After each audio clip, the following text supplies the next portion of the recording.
Good afternoon, everybody. Uneducated Economist here, bringing you the lumber update video because I know how much you guys love the lumber updates. For those of you who don't know, I work at a lumber yard. I do retail sales for a living, and I have my fingers on the pulse of the lumber industry. I was one of the few people who were calling out the shortages in lumber before they happened, and was one of the few people who was calling out that the high prices that we were experiencing within the lumber industry was not the result of the money printer go burr, but had more to do with the supply chain breakdown, causing those prices to go up to their all-time highs and like exploding to their all-time highs. Considering that an average price for lumber prior to the pandemic was somewhere around $300 to $500 per thousand. And when they price out lumber, they price it out in per thousand board feet. So that's $300 to $500 per thousand board feet that they are selling. And these contracts are huge. They're like 110,000 board foot contracts.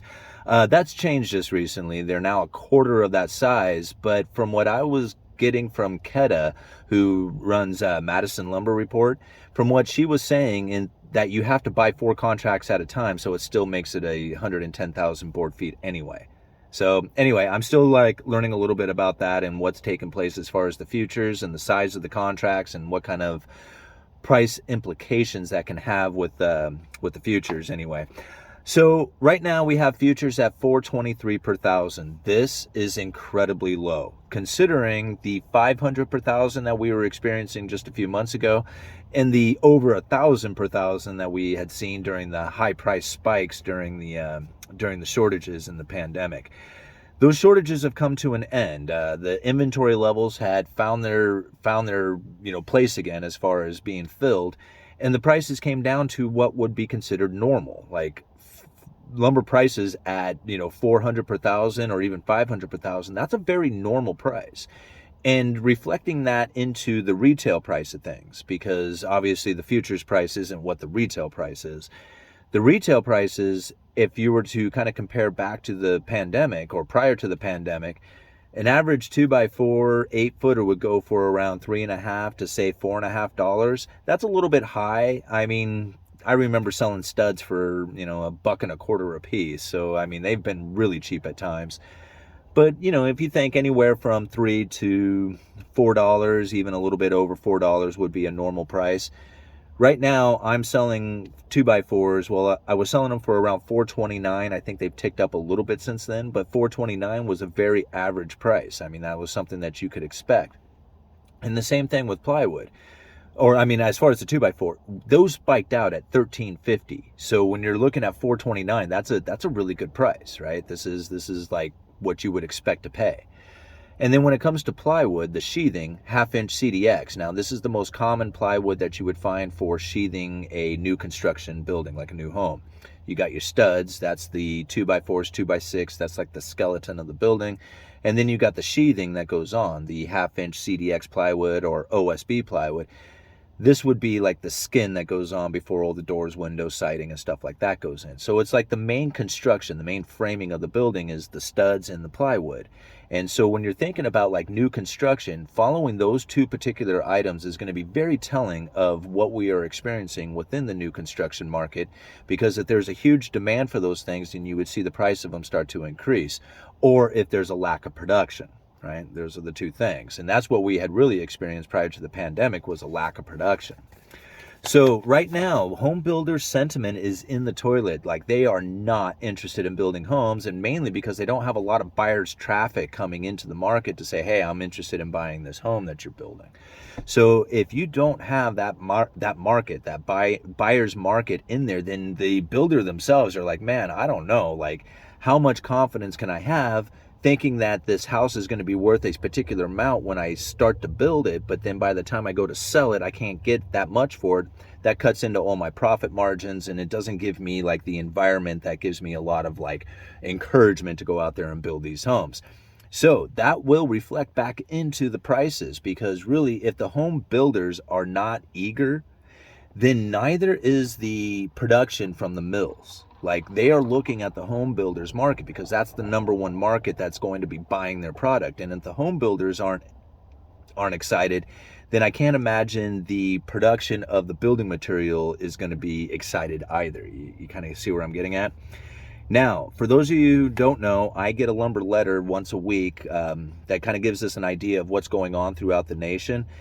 They talk to the different mills and the different distribution networks and kind of come up with an idea to give us, an idea of what's happening out there, so we can at least let our customers know, or just have, not be just completely lost what's going on out there. So that's what this letter kind of does. Now listen to this. OSB supply continues to be evenly paced with demand, and pricing continues to slide sideways. Mill order files range anywhere from 2 weeks to the new year. So OSB is a tighter market right now, and it seems to be that case. Now, as far as price increases or decreases, it seems to have found its level, right? This is where it wants to be. Now, if they were to produce less, then obviously that would start tightening up the inventory, but the demand side of things is also waning. So this is probably not going to be pushing prices up any higher, but I can't imagine them going any lower from this point, because the production of it would then begin to curtail. And that's what we're going to find here as we move on. Let's see here. Fir plywood. Volumes leaving the mill I'm sorry, guys. I just got off of work, and so I'm kind of mumbling through my words here. Okay. Volumes leaving at the mill level have continued to flow at a steady pace. Sales at the mills have not been groundbreaking by any means, but the takeaway has kept producers firm on most prices. So this is it. They're like, man, I am not going any further down than this. This is it. This is your price. So if you want it, you want it. Otherwise, we're going to start curtailing development. Now, Boise Cascade Plywood is set to curtail production at all their mills, but even that did little to stir the demand in most markets, as most still saw no real need to load up on inventory. So that's pretty interesting to think about. Like, this is like the demand for the building materials is starting to drop, and the producers know that, the producers of this plywood, and they're going to be like, man, I'm not going to be producing a bunch of plywood that these guys aren't going to be interested in, and then have to sell it at a loss. You see, so they're gonna start tightening up inventory now.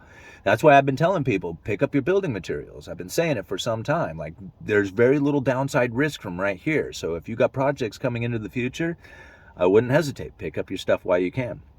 All right, Southern Yellow Pine Plywood. Inquiry was fairly, I haven't read this either, too. This is the first time I'm reading through this. Inquiry was fairly quiet this week as we continue to approach Thanksgiving. Most lead times are taking the holiday into consideration and are effectively taking that week out of the equation. If you have any immediate needs, might be possible. However, this week is far more realistic. Downside risk should be fairly minimal at this point. See, again, like what I was saying. Let's see here. Western SPF. Demand for Western spruce continues to be lackluster, and prices softened. I'm sorry, guys. Mills' willingness to accept counters was dictated by the ship date and the car availability. Housing starts and permits were released without much fanfare as the markets hit the pause button. This is a tough time of year to gain momentum or confidence. At some point, the mills will find balance. It's just a grind for now. Prompt wood is still the best value. So it sounds to me like, they're getting in that position. Like, they know that things are not going to be doing well. What I gather from most of the stuff that I am reading is that the mills are probably going to go into some sort of curtailing if this situation continues, with the home builders not really being that eager. Moving into Southern Pine. The pine market has firmed up. We saw demand for 2x6 through 2x10 increase, causing an increase in the pricing. 2x12 demand increase this week as well, seeing an increase of 30 per thousand. Let me see, where does it go in here? I thought there was a little bit. Let's go into the Western stuff. That's going to be. Activity has been hit or miss throughout the week. Buyers are covering the most pressing of needs and looking for prompt trucks, as an overall cautious tone seems to be the norm throughout the market as a whole. In terms of Doug fir, 2x4 and 2x8 are the most readily available widths on the open market. Next is 2x6, as availability appears to be getting better on these widths. 2x10 and 2x12 are the most difficult widths to find. tally on, as most offers I've come across this week have been heavier to the shorts of these two widths. And this is something that actually we had talked about a little bit earlier in one of my videos just a few days ago, and that the buyer for our yard, my yard here, for our yard, said that finding 2x12s haven't been difficult. Like sourcing out some of the 2x12 lengths hasn't been as easy as all the rest of the stuff has, and that was something I was reporting on, and it seems to be the case throughout the rest of the western market here. Let's see here. The Weyerhaeuser strike is now over. So Weyerhaeuser had a strike going for a while. Is over. However, it will take a few weeks before they can quote any open market wood. All right, so they're probably behind because of that. And then let's see here. Green Dimension. The last few weeks in green Doug fir have been lackluster at best. The week took lackluster to a new low level. Very slow all week. That was partially reflected in the significant price declines in Random Lengths print last night. So yeah, it looks like the lumber market is not doing well as far as the prices go for the mills. Like prices for us, like as an individual looking to pick up lumber, we're going to have our opportunity right now to pick up this lumber at fairly cheap prices. But if this continues, at these low prices, I mean at $420 per thousand, these mills, it's obvious in there that they are not happy producing at this lower level, and they will go into curtailments, and they have already started some of that. And you can see it from the Boise Cascade plywoods that it's not going to take too much time before that plywood, or the lack of plywood coming into the market, is going to start driving prices back up. So that's what I've been saying for the last few weeks. Now is the time to buy your lumber if you are looking to do a project here in the near future. What happens after the new year, I don't know, right? But as of right now, I think your buying opportunity is here, and I wouldn't wait too much longer. Could prices go down? Sure. I mean, anything can happen. But from the things that I'm gathering here, if prices continue to go down, we are going to see some mill curtailments taking place. No doubt about it. Okay, Uneducated Economist, you guys let me know.